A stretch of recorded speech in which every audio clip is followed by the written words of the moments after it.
Hello, everyone, and welcome to the Fantasy Injury Team podcast brought to you by Guys Trip. Are you planning a golf trip, a bachelor party, sporting event trip, or just need a weekend getaway with the guys? Guys Trip plans your entire trip and saves you up to 30% off retail pricing for rental homes, transportation, golf, nightlife, and so much more. Visit guystriplive.com and use the code FIT for 10% off your fee today. Guys Trip. Just show up. It is crunch time, Tom. Playoffs and, well, not NFL playoffs quite yet, but fantasy playoffs have arrived in a world of so many injuries. I'm grateful to have by my side the doctor of physical therapy, Tom Christ. Tom, before we talk about my difficulties, let's hear some positive things. How's life? How was your trip? What's going on? Oh, my trip was spectacular. 4 days in the sun in the Dominican Republic. Nothing but the pool, the beach, and free watered down drinks. Can't beat it. You're looking tan. You're looking happy here. We would like to apologize, or actually, I would like to apologize. One, for not being as tan as Tom, but two, we're having some technical difficulties here. But the show goes on. As you can see, if you're watching that on YouTube, my mic is deciding not to work today. So, Tom, last week, week 14, we had my voice on injury on the injury list. This week, we have my mic on the injury list. But seriously, guys, thank you for your patience. I hope you guys can still hear me loud and clear, and we're still here to deliver you the best, and that is what we're going to try to do. And, Tom, we have 3 episodes remaining, week 17, all right? We wanted to make that announcement. That will be our last show, right? Week 17? Yes, last one for the season. All right. And we'll continue, as always, to post on TikTok, on X, on Instagram. And again, I got to say it again. Thank you for your patience with my technical difficulties. I told Tom, I was like, yeah, I'm going to go to Radio Shack tomorrow to get it figured out. And then I realized that's not a thing. Tom, where did we get these podcast things? Guitar. Guitar Center. Yeah. Guitar Center. I don't know why I'm getting that mixed up. All right. Let's get into our injuries, Tom. And of course, massive implications this week. Week 15, of course, a lot of us have our first week of fantasy football playoffs, or maybe you're playing in the losers bracket. Maybe you have a bye. Regardless, there's a lot of players on injury, a lot of stuff to sort through here. Let's start with some quarterbacks. The rookie sensation, CJ Stroud, concussion. Again, I know that it's just the basic concussion protocol, but what kind of updates do you have on him, Tom? Well, he did not practice today on Wednesday, so that will make it a challenge for him to be ready for Sunday. Not impossible, but a challenge. So it's just a waiting game from here. He's been absolutely incredible this year, so hopefully he can get ready, but we'll see.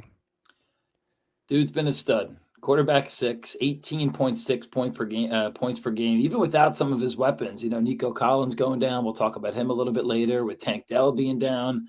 Tom, my boy Noah Brown, 2 weeks of nothing, 0 catches. I don't know what's going on there, but next year, tell me if you agree. I mean, next year I could see him going like where Justin Fields and Lamar Jackson went this year in that range, like a 4th, 5th round. You agree with that? I mean, you know, next year fantasy 5th rounder or something like that. I mean, he is showing out as a rookie, man. As it stands today, I would think it's more like 6, 7, 8. But of course, if Houston goes and adds some superstar on offense, maybe gets him a more comparable running back, then yeah, I could see him making that jump. Yeah. Don't love the matchup this week, but I almost think, crazy enough, at QB6, I think he's been too good to sit unless you have another elite option. So we'll check out CJ Stroud. Another guy, a surprise scratch last week, right? Well, I don't know about surprise, but it kind of came in late. Geno Smith nursing that groin injury. He's QB 18, so we've seen a lot of regression from him. But what can you tell us about Geno Smith's groin coming up? Well, as of this recording, we don't have Seattle's practice reports yet, but we do know that Pete Carroll did not sound overly optimistic about Geno playing. But again, Pete Carroll's not very reliable with those types of press conferences. So it's pretty unclear right now.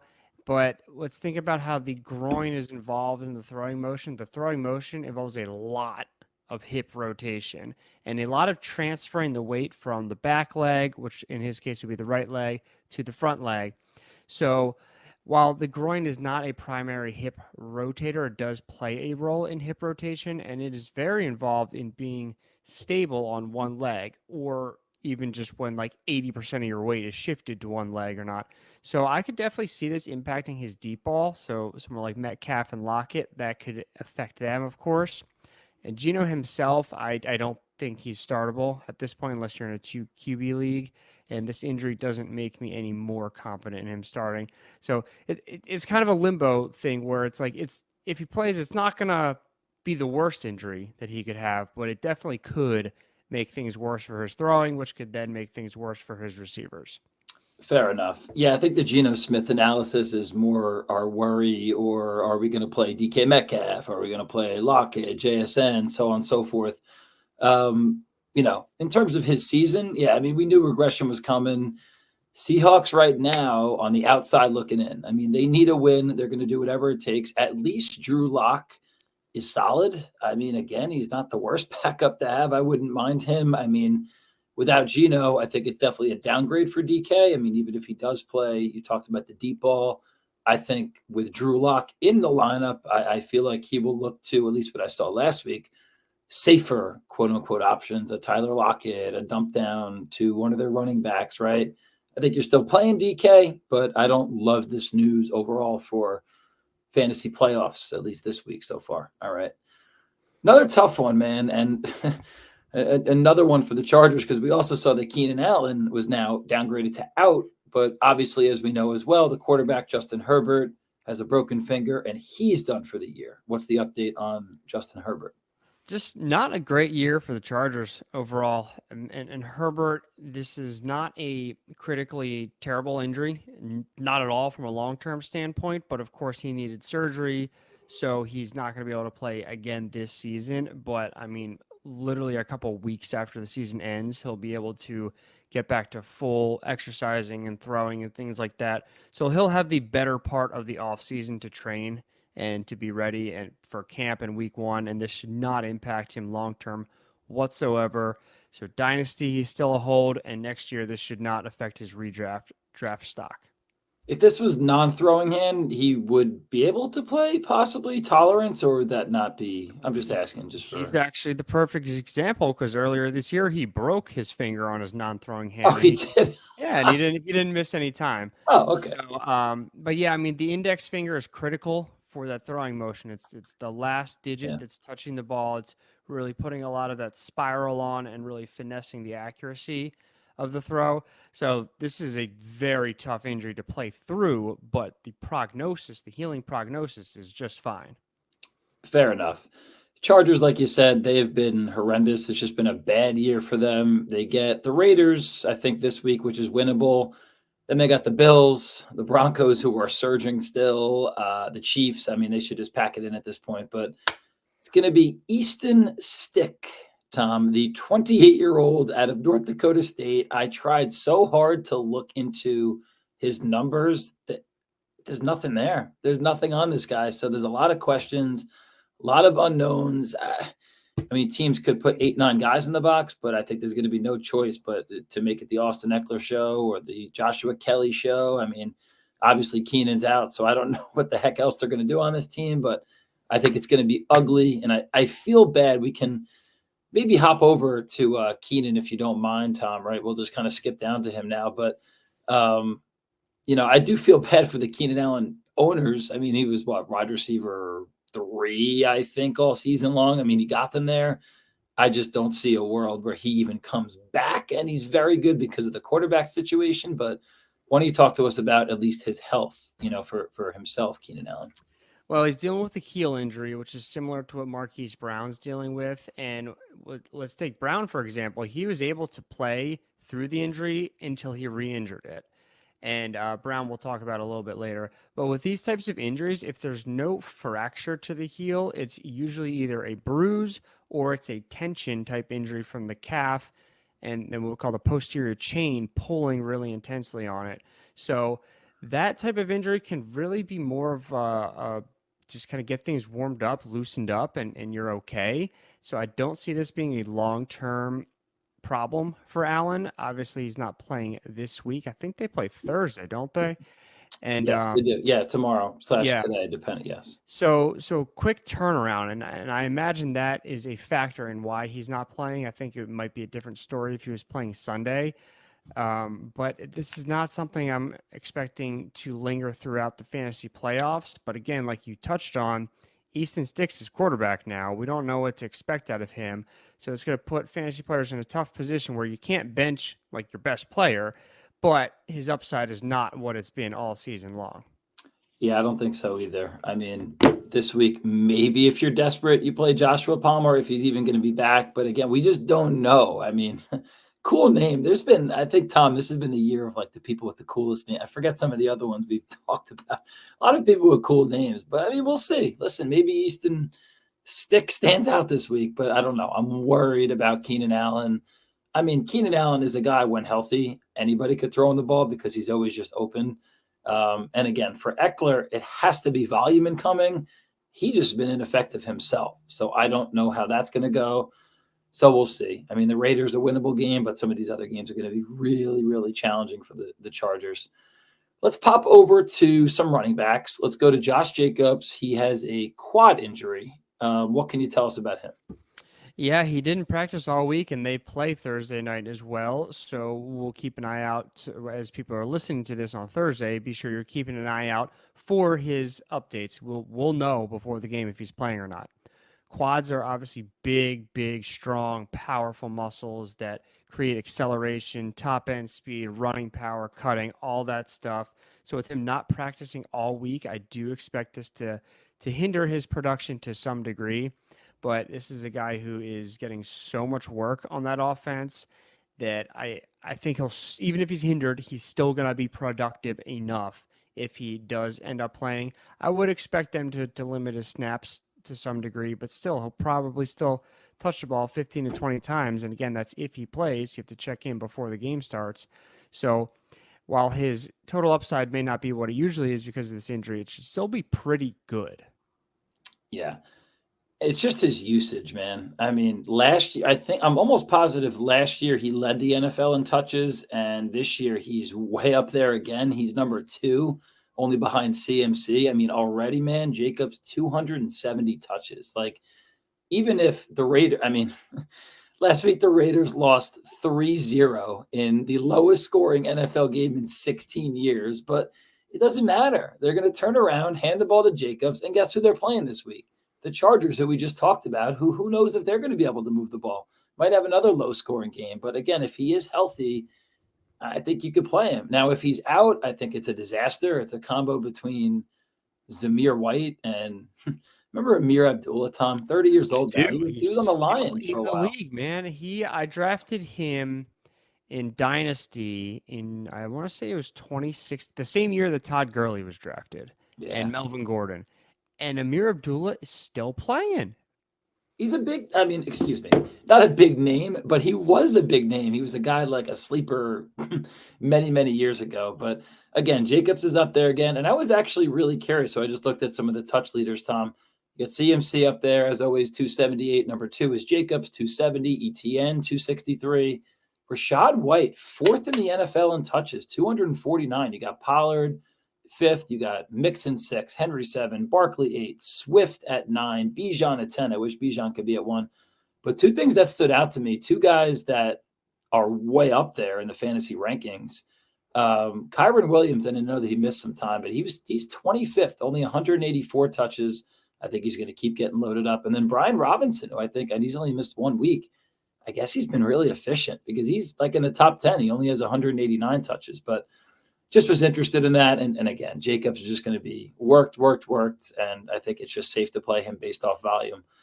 Okay, Isiah Pacheco didn't play last week, a shoulder injury. I wrote here that CEH just continues to be awful. And McKinnon, I just doesn't get enough usage. So I think if Pacheco's out, it's a whole disaster.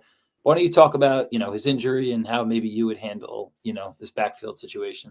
Well, if we remember last week when the injury was announced, Andy Reid did not dismiss the potential of putting him on the IR, which is telling us that it wasn't nothing.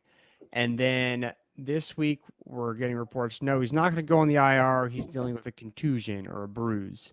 So if it truly is a bruise, I expect this to not be too much of an issue. And possibly he could play this week. If not this week, definitely next week. But again, a contusion is what the Browns labeled Deshaun Watson's injury as, when in reality it was a full-blown rotator cuff tear. Right. That's not the fracture that took him out for the season. I'm talking about the injury before that. So I'm not saying that the Chiefs are lying about his injury, but I'm saying that we already have seen an example this year where a team labels an injury a shoulder contusion when really it's a rotator cuff tear. Either way, he should be able to play through it because he is not a thrower. So he should be able to do what he needs to do as a runner pretty well. And typically upper body injuries don't impact fantasy stats, especially for running backs. The only possible issue I see here is Pacheco's running style. He's a battering ram. He just lowers his shoulder and runs right into people. So I could see Kansas City reining him back from a snap standpoint to protect him from himself, to protect him from getting that injury even worse as they're getting ready to make a playoff run. So if he does play this week, I could see a world where he doesn't score his typical amount of points just because the snap rate is lower. Still probably worth starting, but more on like a flex end versus like an RB2 end. So temper expectations a little bit. I fully agree with you there.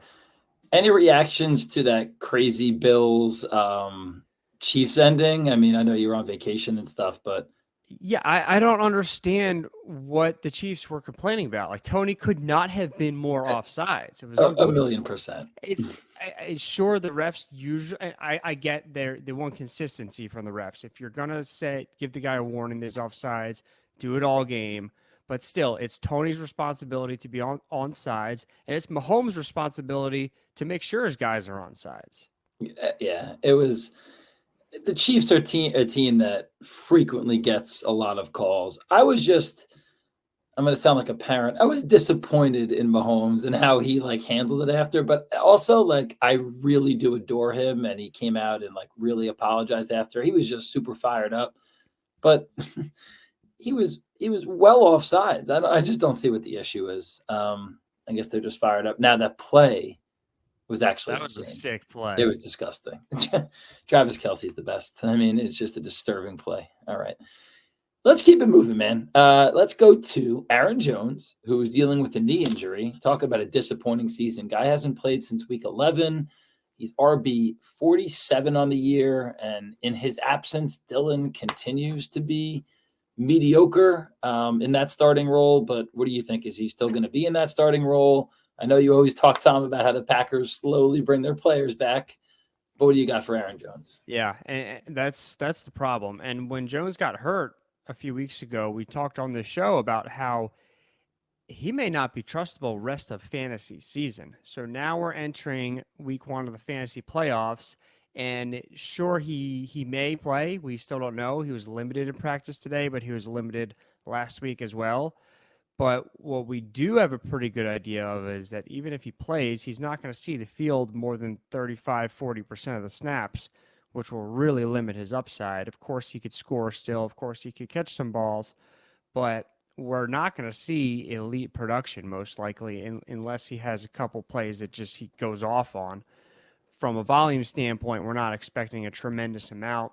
So depending on what other running backs you have, you really need to consider keeping Jones on your bench this week because, if history tells us anything, he's going to see 35 or 36% of snaps like he did the other 2 times this year in his first game after an injury. I'm not trusting it. I don't want to lose my playoff matchup because Aaron Jones has 7 carries for 31 yards and that's it. And he's off the field. Tom, did you also catch the Packers game at all? Not enough that I know what you're referencing. Well, I'm referencing the team that played them was the New York Giants, and they. Oh yes. And I was watching the Eagles Cowboys game too. Were you? Yeah, that was I missed fun. that one too. Yeah. the second time in 2 years that I can say the Giants won and the Eagles lost. Yeah, you know what? Good week for me to be on vacation. Yeah, really. Tommy Cutlets gets it done. Tommy Mutsado. His agent just looks fantastic. With the hat, and he looks like he's probably killed before. The picture, I thought it was a joke. I thought somebody was photoshopping something, but it was actually, speaking of Photoshop real quick before we move on to Brian Robinson here, the Kadarius Toney thing, people were photoshopping. Like, it was like they were recording like a TikTok and their face was on it. And they were explaining like, I'm going to show you a real look of what it looked like. And they cropped Kadarius Toney like past the safety on the other team. That's good. Like, this is the real look. A real new look shows where Kadarius Toney was lined up. It was so funny. All right. That's awesome.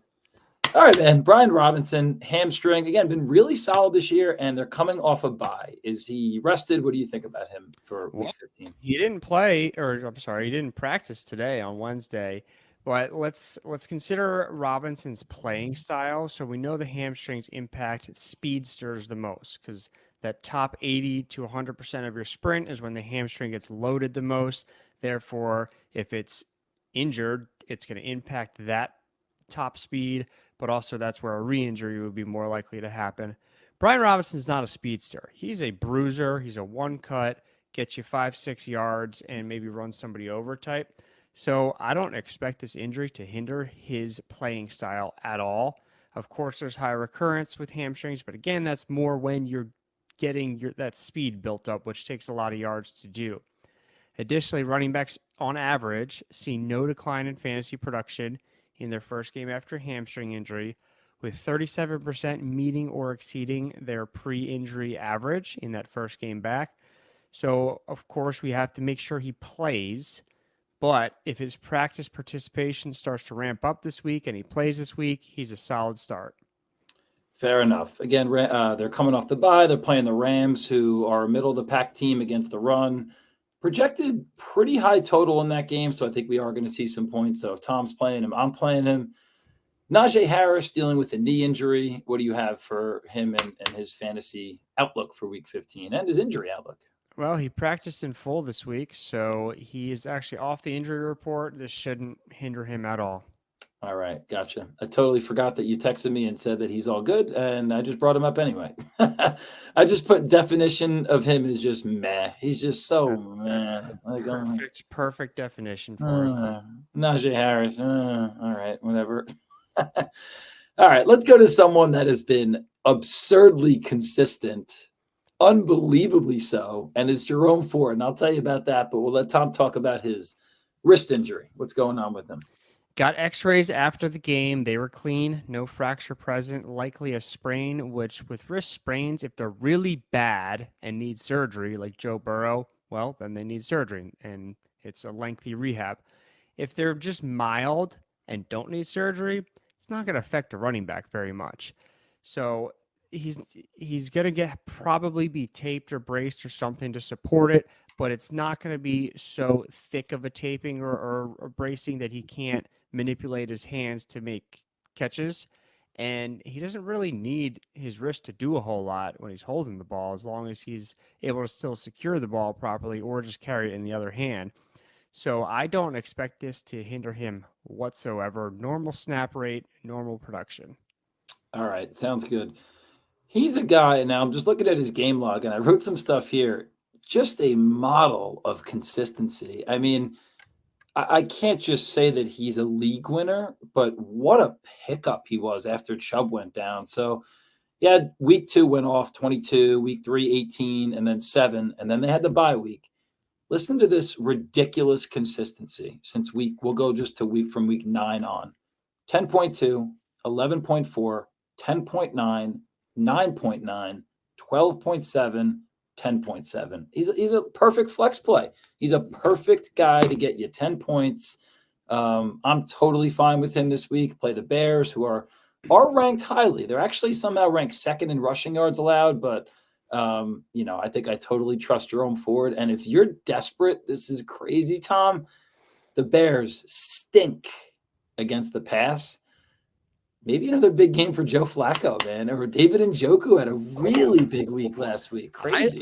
I don't call me crazy. I think this Flacco story is awesome. Didn't do anything all season, sitting on the couch doing whatever, and then he just comes in and starts crushing it. I love it. I'm so curious what these guys do. Like, of course, they're going to the gym and staying in physical shape, and they're probably throwing with their old NFL buddies. But, like, imagine that. Hey, Joe, you want to want to be our quarterback? All right. And just tears it up. Like, it's just great. It's good stories. So I have an insider report that Blake Bortles, apparently he was having a house built in Jacksonville, and he's just like, I'm bored, and just asks the contractor and the workers if he can help them. That is the definition of bored. I want to be so bored in my life that I want to do that stuff. Oh, that's incredible, man. All right. Quick little ad read here about SeatGeek, and we've been partnered with them all year, and we're absolutely thrilled to be partnering with SeatGeek. So again, if you guys want to go see your favorite teams or fantasy stars in action, or you want to see a concert or a show, whatever it is, go to SeatGeek. Use our promo code, guys. Go check it out. It's Injury Fantasy, all one word. They will give you $20 off your purchase. That, ladies and gentlemen, is SeatGeek. All right. And that actually reminds me of another thing, too. My in-class support teacher I work with said he got Jets tickets the rainy day. I think it was not this, maybe whatever it was, for $3. Excuse me? I guess it was late or last minute, and he got them. It was bad weather. So I told him, I was like, yo, you should have used my promo code. And I was like, they would have given you $17. They would have paid you $17. I don't know if it works like that, but that would be cool if it is how it works. I don't think so. Yeah, here's a free beer for the stadium. That'll be one of our next promos. All right. Couple guys left, Tom. Let's talk about Tyreek Hill. I don't know how the heck he came back into that game. Has an ankle. He's listed as day-to-day. He's kind of a ridiculous specimen, but what do you think about him going forward here? And that's your answer to how he came back in the game. He's just an insane human being. But yeah, that looked bad. I mean, he missed a lot of the game, so that tells us that it was bad. I mean, apparently his wife told him he needed to get back on the field, which that's pretty cool. Didn't practice today. And this is the type of thing where when the injury happens, sometimes it's not quite as bad in the moment as it is the next day when swelling kicks in and all that stuff. So I imagine he's pretty swollen today, and we'll see how he does with practice throughout the week. I would find it hard to believe that he doesn't play this week, but of course we're going to keep our eye on him.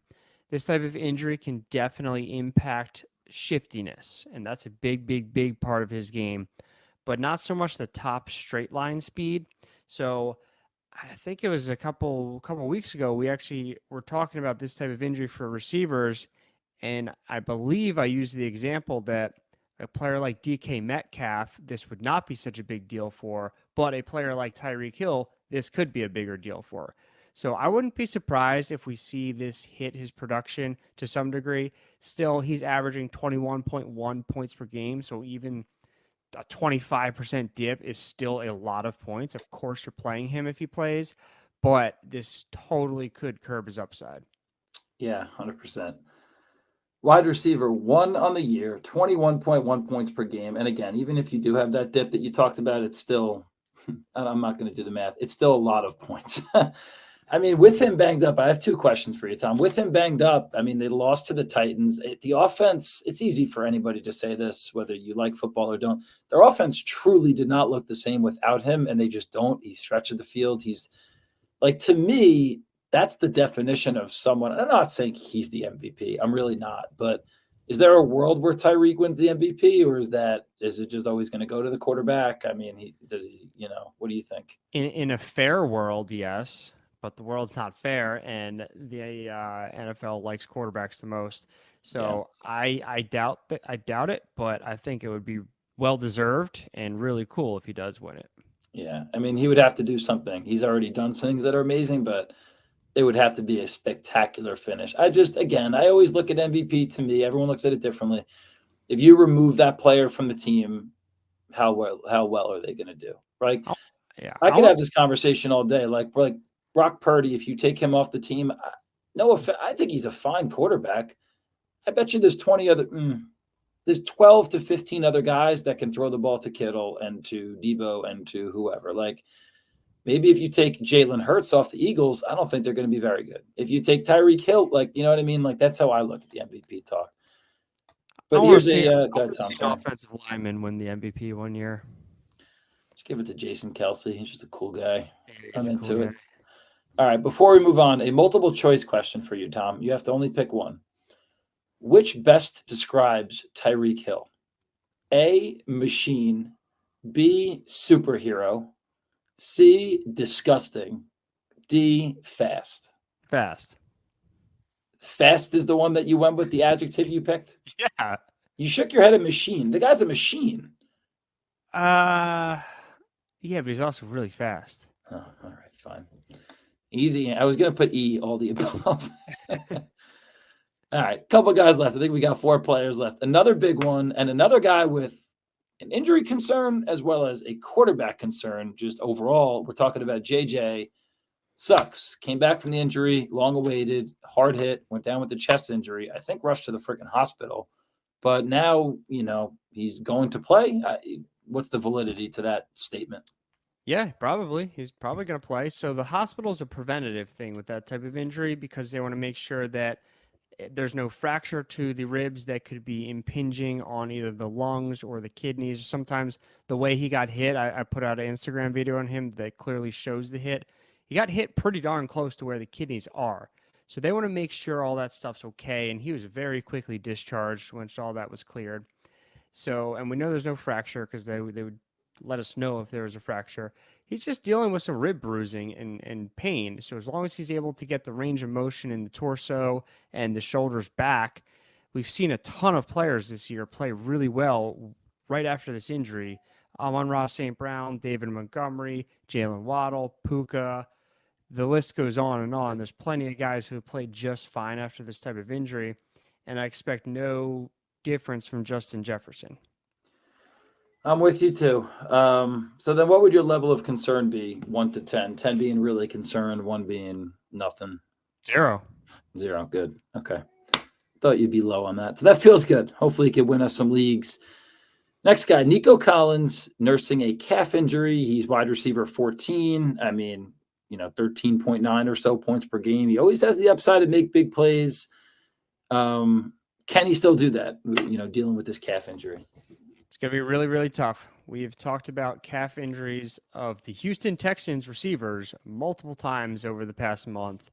Nico Collins had a calf injury a couple weeks ago that he missed a couple games with. When he returned, he played okay, but he did not meet his baseline.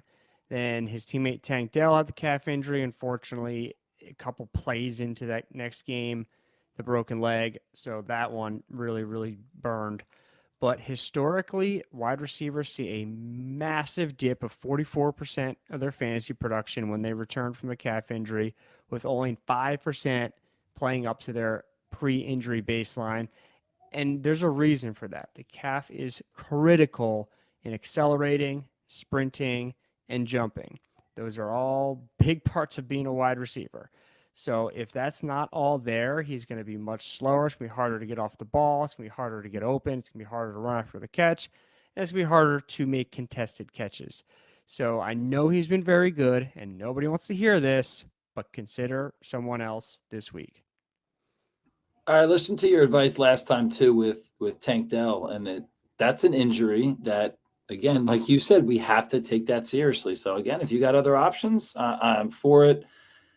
Last 2 guys. So another guy with an injury dealing with a backup quarterback. So more concerns going into week 15. This one, Tom, is Jamar Chase, who's putting together still a good campaign, man. I mean, he's still wide receiver 5 through all this stuff that's going on. Without Joe Burrow, went through his injuries, but he has an ankle injury. Is it a high ankle, Tom? Low ankle? Medium ankle? Side ankle? What type of ankle? I don't know. Front ankle, back ankle, top ankle, bottom ankle. Tell me about ankles. We don't have clarity exactly on that, but he did log a limited practice today, which is encouraging. I don't expect this to hinder him too much. If he would have missed practice like Tyreek Hill, then I'm concerned. But with him practicing this week, I expect that to ramp up even more over the course of the week. But pay attention to that. If he's logging full practices Thursday and or Friday, 0 concern at all. If he's limited throughout the week, still not a whole lot of concern because he's so good. Receivers do see a 15% dip in fantasy production, but with Chase, that's not enough to scare you off. As long as he's playing, he's in your lineup. Still with the elite upside, and Browning was slinging a little bit last week. 18 for 24, 275, and 2 touchdowns. Guy had a quarterback rating of 122. So, yeah, they're going to keep leaning on Mixon. He'll be the workhorse there, but Browning not looking so bad. And Jamar Chase, man, one ball to the house and he's gone, whether it's a slant or a jump ball or whatever it could possibly be for him. I'm with you, Tom. I'm playing Jamar Chase no matter what. Guy that I'm a little bit worried about, our last player here, is Dalton Kincaid. Now, dynasty-wise, I'm not concerned. I think he's I'm not going to say elite. I think he's one of the better young tight ends in football. But with Knox returning last week, Knox did have 3 catches for 36 yards. He does eat into Kincaid's targets a little bit. And on top of that, Kincaid's dealing with the shoulder. So how serious is that, Tom? It's a shoulder and a thumb, actually, but it's not that serious as he practiced on Wednesday. So kind of similar to Chase, I expect his practice participation to ramp up throughout the week as long as we see that. I'm not concerned at all. Both of these are upper body injuries, not going to affect his ability to run, get open, things like that. Of course, being a tight end, he needs to use his body a little bit more to block. But again, from a receiving standpoint, this is not going to impact him. Right. I mean, maybe it does affect his snap share because they have Knox to be able to block. But again, I'm sure he'll be in. And he's the guy who plays. We talked about him coming out of college that, he doesn't really play in the Bills' backfield, but he could play in the slot and he could play even outside. So, I am a little bit concerned for him. But again, that we talk about the tight end landscape all the time, Tom, and how atrocious it is. And might be a guy that you lean on for the playoffs. Who else are we looking at, Tom? I know I forgot DJ Moore. And, I have a couple other guys here. Who else do you want to discuss? Yeah, we got 4 more here. We got DJ Moore, who did not practice Wednesday. He's also dealing with an ankle. It's interesting because he got hurt in the third quarter, returned, scored, still logged a total of 92% of the snaps, but dealing with the injury, obviously enough that he didn't practice today. Like we said with Tyreek Hill, sometimes these actually get worse the day after. So we'll keep monitoring him. If he plays, again, receivers average at 15% drop in fantasy production. With Moore, that's not enough to scare us. Christian Watson did not practice Wednesday, still dealing with that hamstring injury. Do not start him, even if he plays. We've already talked about how conservative Green Bay is with bringing back their players. Marquise Brown, like we talked about before, did not practice, still dealing with that heel injury. Played last game with the heel injury, but re-injured it. Then they had the bye. I don't believe you can trust him unless he logs a full practice. And then, Devon Achane, again on this show, dealing with a toe injury now, didn't practice today. This is critical for him because he's an elite speed guy. And when we run, the big toe is the last part of contact with the ground, needs to extend up to 90 degrees, and needs to have the integrity of all the tissues to recoil and to be stable to push off of. If any of that is affected, or even if there's just pain to where you don't want to load through that toe, that's going to throw off speed. His game is built on speed. He needs that toe to be affected or to be functioning properly for that speed. So this is a possible issue, but we have seen a lot of players this year have toe injuries and not be affected by it. It really depends on the severity. So his practice participation is going to tell a big story this week. If he can log a full practice, awesome. Fire him up. If he's another DNP on Thursday and then a limited practice Friday, I'm a little sketched out. Sounds good. All right. You heard from the best, the tan, Doctor of Physical Therapy, Tom Christ. All right. Well done. And you guys could always shoot us your questions. We're happy to talk to you and continue to check our updates, man. Instagram, on X, on Twitter. We get everything out there for you guys. And Tom and our interns and all of our guys are always on board to keep sending stuff out and keep sending updates. Let's move on to our sleeper picks. And everybody, we are also teaming up with Sleeper, sleeper.com/promo/fit. They will also match $100 for you. Once again, that is sleeper.com/promo/fit. $100 match. Tom, I'll go first, and we'll get my picks out of the way. And I lost again last week, and it is a struggle, and I need a long look in the mirror, and I'm having a rough year, and you're having a great year, as we say every week. I'm 4-10. It has been rough, so I'm just going to go with my gut, and that is what I'm going to try to do the rest of the year. And it's going to be Bijan Robinson, because I love him, over total rushing and receiving yards, whatever that line is, because I've been looking for it all day. And the second that it comes out, I will tweet it out. I will look on Sleeper and find that for you guys. I love Bijan very, very much. I love the matchup this week. They play the Panthers, who are horrible. I think the Falcons are going to have a very favorable game script. Bijan's usage has been increasing tremendously. He's been getting in the end zone a little bit, but I do like his over on yards. So again, that'll be something that I tweet out as soon as that prop pops out. So the total receiving plus rushing yards, I'm taking the over for Bijan. I wish more lines came out on Wednesday when we record this. It's tough. Sometimes it's tough to pick through things. So I'm going to go around that and wait till it comes out. But what do you got, Tom? Did you win again last week?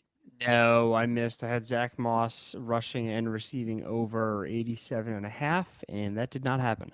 Not a good game. Okay. No. I got a twofer, though, and in order for me to consider this a hit, they both have to hit. So I've got both Jahmyr Gibbs and David Montgomery going over their individual rushing props. Jahmyr Gibbs is 50.5 yards. David Montgomery is 67.5. Gibbs is averaging 62.9 on the year, and of course he started really slow. Montgomery's averaging 77 yards on the year. They play Denver, who is dead last in the league in rushing, allowing 144 yards a game. The projected over-under is 47.5, so there's going to be points in this game. I think this is a big run the ball down the Broncos' throat game. So it's a parlay. So I think if you win this, I think it's only fair if you get 2 wins. We'll add 2 wins to your total if you win this because it's even. You're not taking things that are like way, overpriced or underpriced. I like it, Tom. All right. It's for me. All right, I'm in. Vampire Diaries. Tom, we got the bye. We got another win. So next week I'll give a full update because we're off this week. We're on a bye. I'll give you guys a whole big update next week on it if you're still following. I hope you guys are. And I hope you ask us questions about the Vampire League because it's so much fun, especially when you're the vampire and you're winning. So, Tom, I had Lamar Jackson, who, of course, I like. Tua as my backup quarterback, but the other guy had Jalen Hurts, and I couldn't resist that. So I'm going to take Jalen Hurts, move into the playoffs with him. I'll give you guys the full update next week. Got some trivia for you, and then we will send you on your way, ladies and gentlemen. So last week, answer to the movie that Tom was a little confused about, so we can't really tell how American he is. We'll find out, maybe next time. Just kidding, Tom. South Carolina is where the Patriot was located. All right. Got a multiple choice question for you guys out there. So we're going to talk about the NFL and all-time reception leaders. So the all-time, as if you watch football or have known football, you should know it's Jerry Rice, all-time, 1,549 career receptions. Second's our boy Larry Fitzgerald. Third, a tight end, Tony Gonzalez.